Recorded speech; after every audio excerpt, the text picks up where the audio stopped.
Assalomu alaykum qadrdonlar. Yaxshimisizlar? Tanzila insonimiz hozir Danqaradamiz. Oshnami xonadondaman. Alloh rozi bo'lsin. Yo'q demadi, raza tortishdik. Endi urushmadik xolos, lekin raza bo'ldik.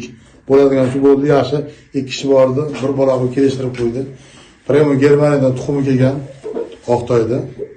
Mana hozir aprelda chiqqan. Hozirgi holati 4,5 kilo deyapti. To'g'risi qo'yganim yo'q. 4 kilo 800 dan qaytgan ekan. Chunki tammi makkalarda yurib kelgan.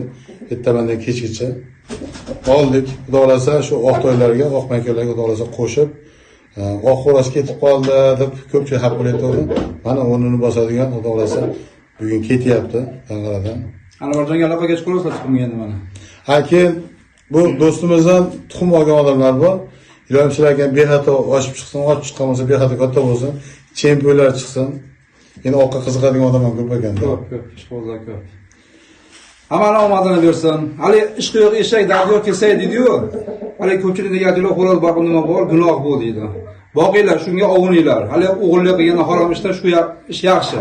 Men uchun misol. Birovlar haqqini yegandan boqinglar mana. Hammalarga omadlarini bersin. Sog' bo'linglar, salomat bo'linglar, o'zingizni ehtiyot qiling. Bundan keyin videolarni ko'rish uchun qolamiz. Rahmat alaykum.